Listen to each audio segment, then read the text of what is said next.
The night she gave birth alone, he was standing under chandeliers, celebrating his billion-dollar move. Alara's fingers trembled against the thin hospital blanket.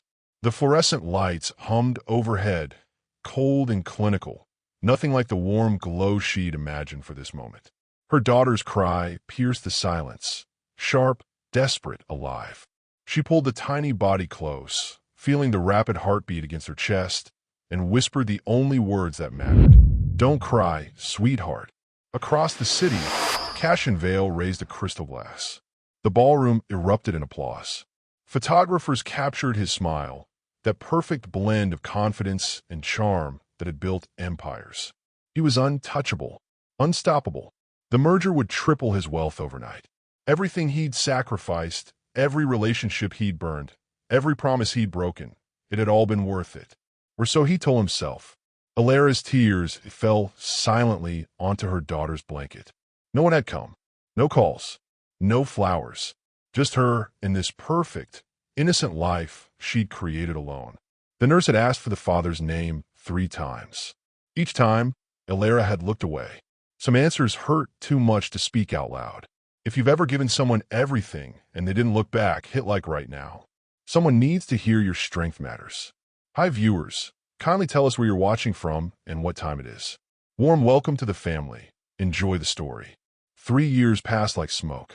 Alara learned to survive on 4 hours of sleep and coffee that tasted like regret. She found work at the Rowan Foundation, a place where second chances weren't just promised, they were delivered. Her daughter Nova grew into a whirlwind of questions and laughter, with eyes that saw everything and forgave even more. The garden behind the foundation became their sanctuary. Nova chased butterflies while Alara pretended the weight on her shoulders wasn't crushing her slowly. That Tuesday started ordinary. Marjorie mentioned a visitor coming for the sponsorship meeting. Some CEO. Alara barely listened. She'd learned to keep her head down, her past buried, her heart protected behind walls so thick even she couldn't find the door anymore. Then he walked in. Cassian Vade. Older, sharper, more distant than the boy who'd once promised her forever over diner coffee at 2 in the morning. He didn't see her at first. He was too busy being important, being untouchable, being exactly what ambition had carved him into. Nova ran past, her small shoes slapping against marble floors. She stumbled. Cashin caught her without thinking, that instinct to protect still buried somewhere beneath the expensive suit. He knelt down, looked in her face, and froze. Those eyes, gray and infinite, like storm clouds holding lightning. His eyes. His mother's eyes. Eyes that shouldn't exist in a stranger's daughter. Marjorie noticed. Her sharp intake of breath cut through the moment like a blade. Cashin's hand shook as he steadied Nova, his reflection caught in her wide, trusting gaze. For 3 seconds, the world stopped spinning. For 3 seconds, Cashin Vale, the man who controlled billions, couldn't control his own heartbeat. Nova giggled and ran off. Cashin stood slowly, his eyes searching the room until they landed on Alara. She stood perfectly still, waiting, watching, silent as a ghost. He didn't know it yet, but that little girl carried his blood. But the world had a cruel way of circling back. The stranger's daughter had his eyes, and Cashin Vale didn't believe in coincidences. He watched her disappear around the corner, her laughter echoing off marble walls like a memory he couldn't quite place. His chest felt tight. Wrong. Like something essential had been carved out, and he was only now noticing the hole. Marjorie cleared her throat. Professional. Careful.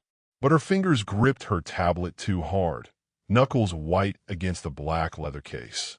Mr. Vale, shall we proceed to the conference room? Cashin didn't move. His eyes tracked to Alara, standing near the water fountain with papers clutched against her chest like armor. She wore her hair different now. Pulled back, severe, nothing like the wild curls that used to fall across his pillow. Her face had changed too. Harder, sharper, beautiful in a way that hurt to look at. She met his gaze, held it, then turned and walked away, just like she had 3 years ago. The meeting lasted 47 minutes. Cashin heard maybe 6 words. Silas Rowan talked about community impact and educational initiatives, while Cashin's mind replayed a child's face. Those eyes, that exact shade of gray his mother used to call the veil curse, beautiful and haunting and impossible to hide. After everyone left, he cornered Marjorie in the hallway. Who was that woman? Marjorie's pause lasted half a second too long. Which woman, sir? Don't. She studied him, weighing something he couldn't see. Alara Wynn. She coordinates the Foundation's education programs. Started 2 years ago. 2 years, not 3. The math didn't add up, but the feeling in his gut did. And the child? Nalva. Marjorie's voice softened. 3 years old. Smart as a whip. She's here most days after her preschool lets out. 3 years old. The floor tilted. Cashin pressed his hand against the wall, feeling the cool stone under his palm, grounding himself in something solid because everything else was crumbling. If you've ever realized you missed something that mattered more than anything you gained, comment, I see it now. Because some truths arrive late, but they still arrive. That night, Cashin stood in his penthouse, city lights sprawling beneath him like conquered territory. He'd spent years building this view, years sacrificing sleep, relationships, softness. The night Alara left, he'd told himself it was her choice. Her weakness. She couldn't handle his ambition, couldn't match his hunger. He'd never asked why she left, never wondered if she had a reason beyond the one he'd written for her. His phone buzzed. A message from an unknown number. Just 4 words. She's not your concern. Cashin stared at the screen until it went dark, his reflection staring back at him. Older, colder, alone in a glass tower he'd built to prove he didn't need anyone. But that little girl had his eyes. And somewhere in this city, Alara was tucking her into bed, singing lullabies he'd never hear, living a life he'd been erased from. The question that kept him awake wasn't whether Nova was his daughter. It was whether he deserved to know. 3 years before that night, she was the girl who believed love could outrun greed. Alara sat across from Cashin in their usual booth at Mel's Diner, the one with the cracked vinyl and a window that overlooked nothing but a parking lot. 2 in the morning. His shift at the warehouse had just ended. Her textbooks were spread across the table, highlighter marks bleeding through thin pages. When we make it, Cashin said, stirring sugar into coffee he'd drink black, I'm buying you a house. Big windows, garden, everything. Alara smiled, tired but believing. When we make it, you mean when you finish your business degree and I finish nursing school? I mean when I build something that matters. His hand found hers across the table, warm and rough and real. Something big enough that your parents can't look down on us anymore. She should have heard the warning in those words. The shift from we to I. The way his eyes burned with something that wasn't quite love, it was hunger dressed up as ambition. But she was 22 and stupid with hope. 3 months later, the call came. Executive training program. Preston and Hale Industries. 6-figure starting salary. The kind of opportunity that didn't knock twice. There was just one condition. Relocate to New York. Immediately. No exceptions. Cashin's hands shook when he told her. They were in his apartment, the tiny studio they'd promised to outgrow together. Rain hammered the windows. She was making tea. He was pacing. It's everything we wanted, he said. It's everything you wanted, she corrected quietly. The fight that followed wasn't loud. Those are never the ones that destroy you. It's the quiet ones, where every word lands like a stone in deep water, rippling out until there's nothing left but silence. Come with me, he said. I'm 1 semester from graduating. Defer. Schools will always be there. And what about us? Will we always be there? He didn't answer, and in that pause, she heard everything he couldn't say. His dreams were bigger than her. Louder. More important. If you've ever loved someone who chose pride over you, comment never again. You're not alone. Cashin left on a Tuesday. She drove him to the airport. They didn't cry, didn't make promises. He kissed her forehead and said, I'll call when I'm settled. He called twice. Then the silence swallowed them both. What he didn't know, what she couldn't tell him over a phone that never rang, was that 3 weeks later, she'd miss her period. 4 weeks later, the test would show 2 lines. 5 weeks later, she'd sit in a clinic waiting room, staring at pamphlets about options, feeling a life grow inside her that belonged to a man who'd already chosen his path. A path that didn't include detours. She kept the baby, dropped out of school, moved back to her parents' basement, where disappointment lived in every sideways glance. Worked double shifts at a call center while her stomach grew and her dreams shrank. And never once did she call him. Because some men need to be left behind to become who they're meant to be. And some women need to walk away to discover they were always strong enough alone. But she wasn't running away. She was protecting something. Alara learned that strength wasn't loud. It was the quiet decision to keep breathing when everything hurt. Nova's first year was a blur of sleepless nights and powdered formula and wondering if she'd made the right choice. Her parents helped, but their love came wrapped in judgment. Every diaper change felt like proof she'd ruined her life. Every milestone, first smile, first word, first step, was celebrated alone while Cashin's face smiled from Forbes articles about 30 under 30 entrepreneurs to watch. She stopped reading those articles after the sixth one, stopped torturing herself with the life he was building while she built something different, something smaller, something that mattered in ways balance sheets couldn't measure. The Rowan Foundation found her. Or maybe she found it. Silas Rowan had a reputation for hiring people others had given up on. Single mothers, ex-convicts, anyone willing to work hard and believe second chances weren't just pretty words. Alara worked nights at first. Data entry, filing, anything that paid.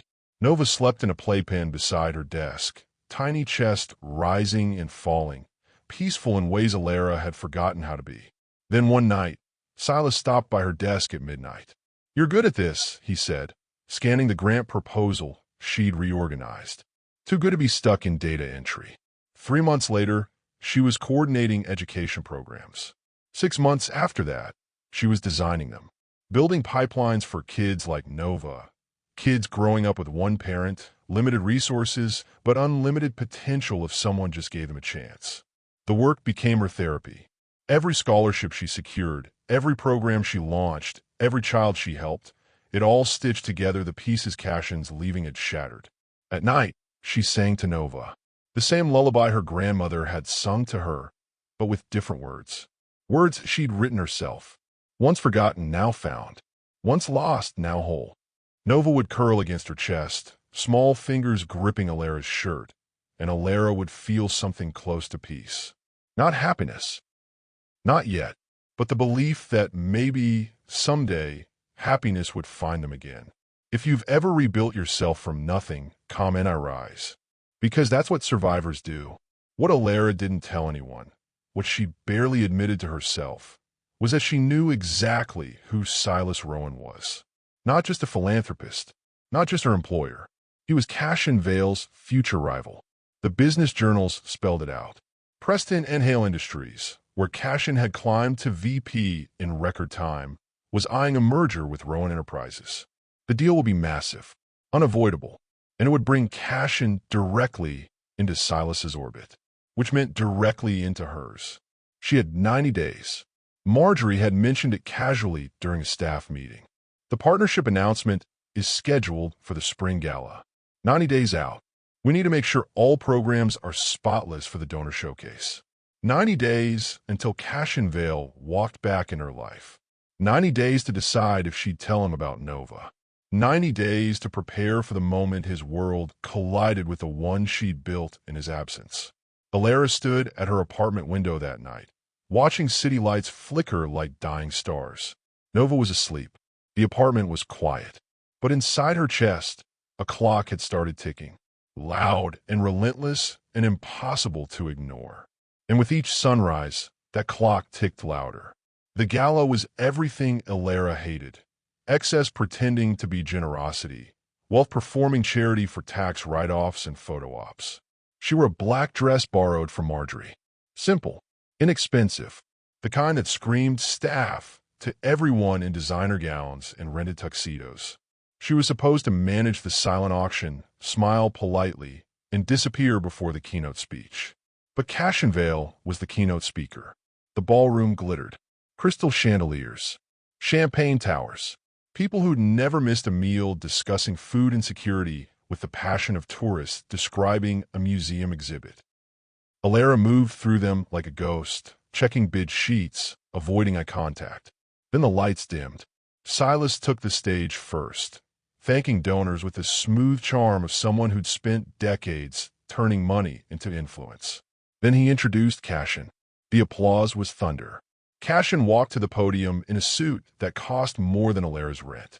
Confident, polished, every inch the man who'd conquered the world he'd promised to build. He spoke about community investment and corporate responsibility, words that sounded beautiful and meant nothing. Alara felt sick. She turned to leave, just as his eyes found her across the ballroom. The silence between them lasted 3 seconds. 3 seconds where everything they'd been, everything they'd lost, everything they'd become crashed together in a space too small to hold it all. Cashin stumbled over his next word. Recovered. Kept talking, but his eyes kept drifting back to her. If you've ever had to face someone who destroyed you while pretending nothing happened, comment a love emoji below. You're not alone. During the reception, Victoria Laurent, Silas's fiancée and the kind of woman who measured worth in designer labels, cornered Alara near the auction tables. That dress, Victoria said, voice dripping with false concern. It's very practical. Her friends laughed. Polite. Vicious. Alara's fingers tightened around her clipboard. She'd survived poverty, single motherhood, and 3 years of rebuilding herself from ashes.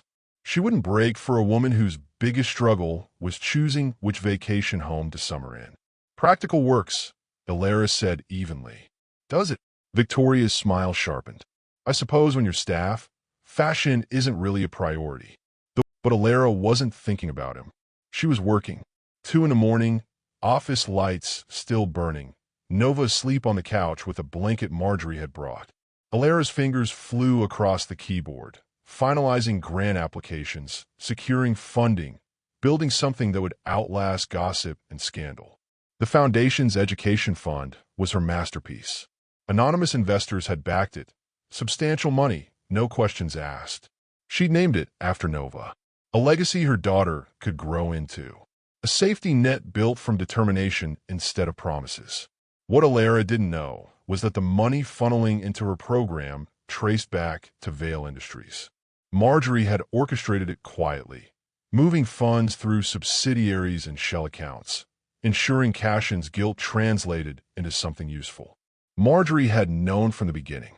The moment she'd seen Nova's eyes, she'd understood. She'd worked for Cashin's mother before his parents died. She knew the Vail bloodline like scripture, and she'd decided, without asking anyone's permission, that Nova deserved better than a father too proud to admit he destroyed something precious. If you've ever worked in silence while the world slept, building something that mattered more than recognition, hit like. Because that's real power. The transformation happened slowly, then all at once. Alara's hair grew longer. Her clothes fit better. Not expensive, just intentional. She walked different. Shoulders back, eyes forward. The kind of confidence that came from surviving what should have broken her. She stood outside Vail Tower one evening, rain soaking through her jacket, staring up at glass and steel that touched the clouds. Cashin's logo reflected in puddles at her feet, distorted and drowning. She didn't hate him anymore. Hate required energy she'd spent on better things. She just didn't need him. 30 days remained until the partnership merger went public. 30 days until their names would be linked in press releases and business journals. 30 days until the world asked questions she had no intention of answering. Let them wonder. Let Cashin lose sleep. She had work to do. That night, Nova crawled into bed beside her, small voice cutting through darkness. Mommy, why do people whisper about us? Alara's heart cracked. She pulled her daughter close, breathing in shampoo and innocence. Because they don't understand that being different is being strong. Are we strong? We're unbreakable. Nova fell asleep, smiling. Alara stayed awake, whispering her mantra into the dark. Once forgotten, now found. Once lost, now whole. The next sunrise would bring the headline that changed everything. The media leak hit at 6 in the morning. Brutal, surgical, perfectly timed to cause maximum chaos. Vale Industries partners with Foundation led by Alara Wynn. Cash in Vale's former flame. Alara's phone exploded. Texts, calls, emails from journalists who suddenly cared about education funding because it came wrapped in scandal. She ignored them all, making Nova breakfast, braiding her hair, maintaining routine while the world tried to burn down around them. Cashin wasn't as calm. He stormed into Silas's office at 7, tie loose, eyes wild with something between panic and rage. Who leaked this? Silas leaned back in his chair, completely unbothered. Does it matter? It's true, isn't it? That's not the point. Then what is? Cashin's jaw worked.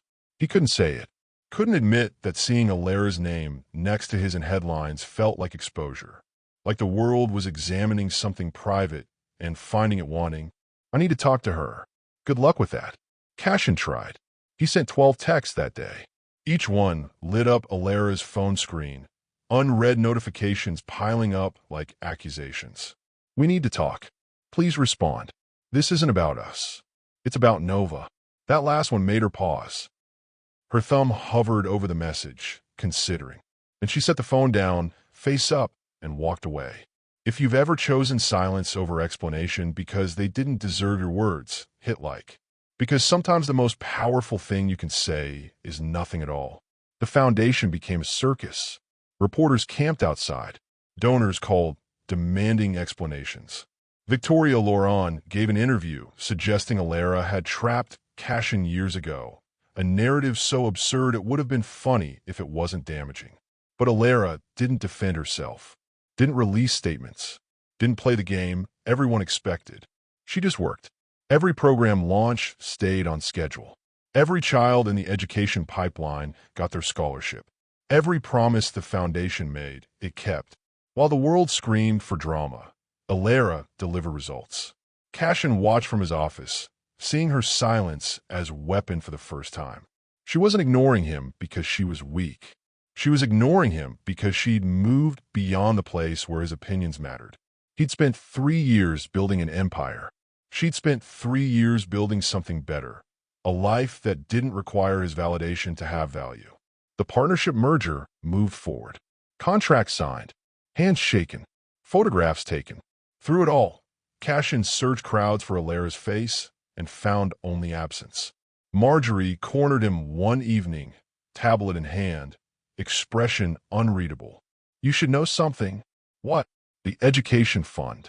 The anonymous donors who backed Alara's program. She paused, letting truth settle between them. It was your money. I moved it through subsidiaries. Thought you should know. Cashin's world tilted. You use company funds without authorization? I used your personal accounts. The ones you never check because you're too busy conquering the world. Her voice softened. Someone had to make sure your daughter had a future, since you were too blind to see you'd already given her life. The words landed like bullets. Clean. Devastating. True. Cashin sank into his chair, head in his hands, finally understanding the price of ambition measured in moments missed and chances destroyed.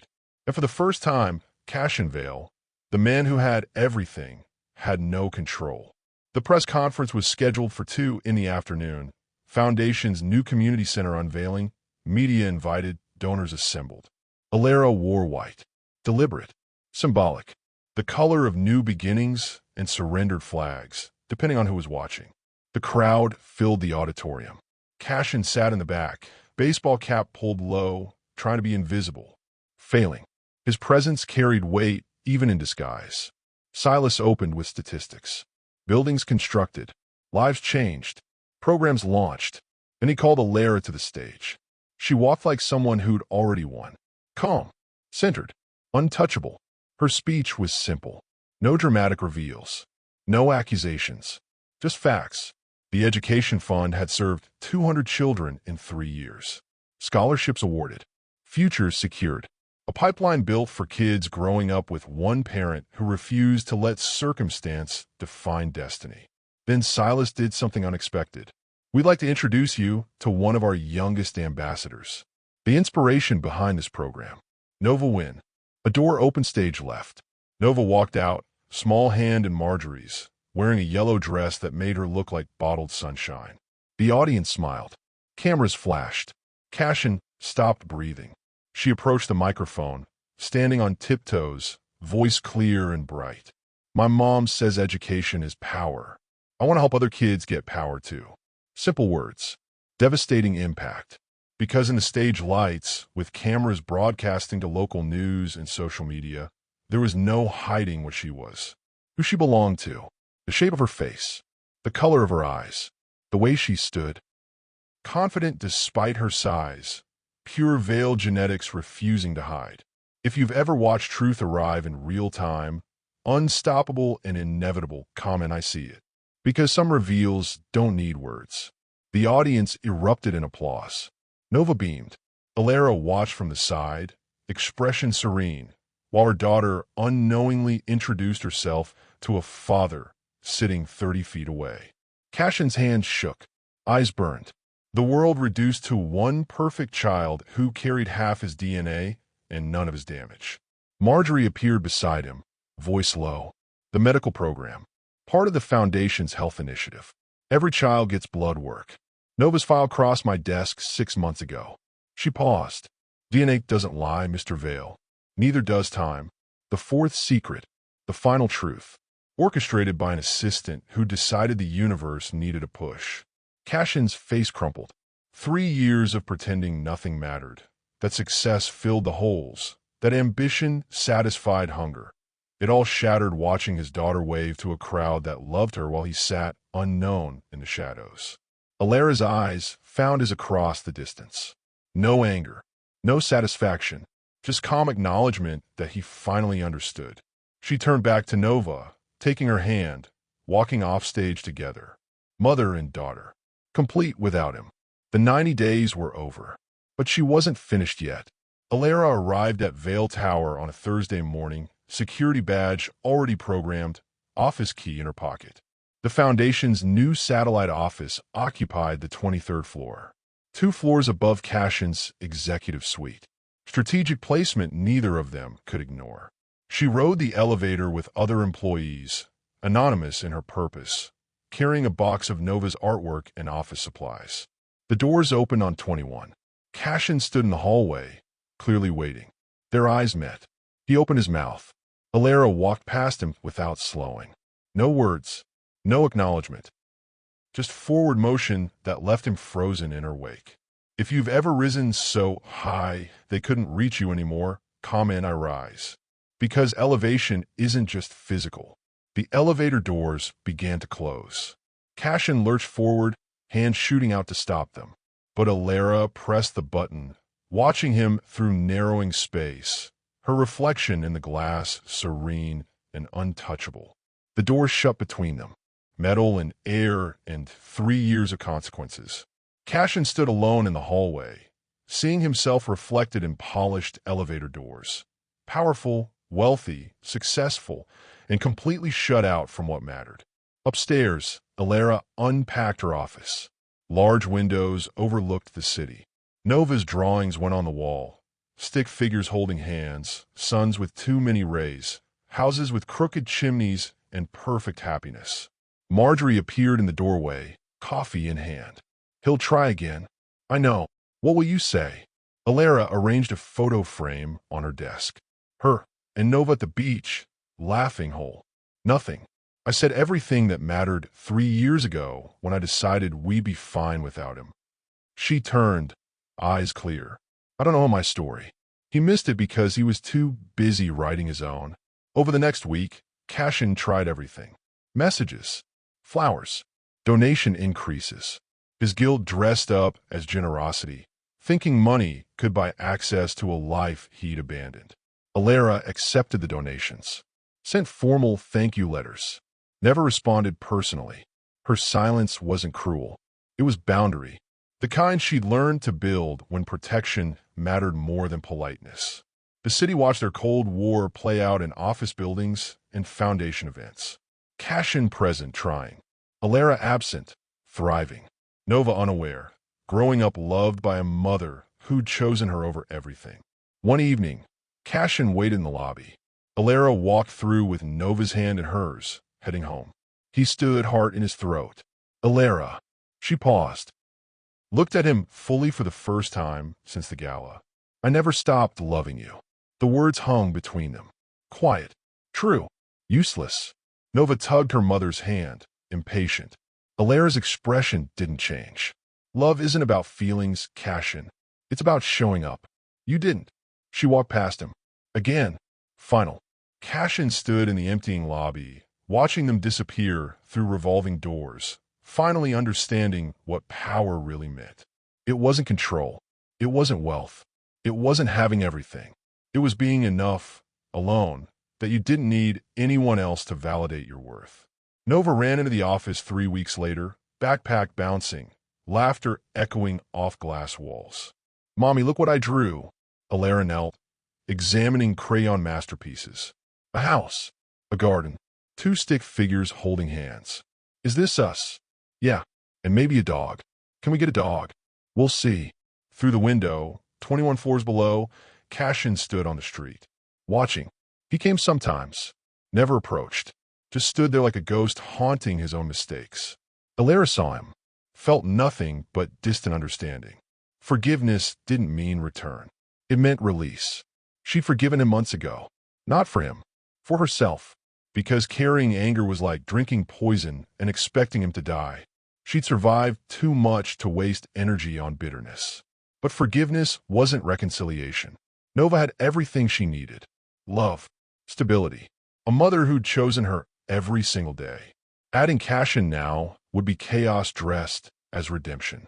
Some people earn second chances. Others just wanted credit for regret. If you believe strength is quiet, love is patient, and time reveals all, hit like, comment, I am whole, and subscribe. Because this is what rising looks like. Marjorie knocked softly, entering with folders. The new scholarship applications. 300 this year. Triple what we started with. Alara smiled. Real. Earned. How many can we fund? All of them. The donations keep increasing. Through the window, Cashin was gone. Maybe he'd finally understood. Maybe he'd just gotten tired. Either way, his presence or absence no longer dictated her peace. Nova climbed in the chair beside her, coloring quietly.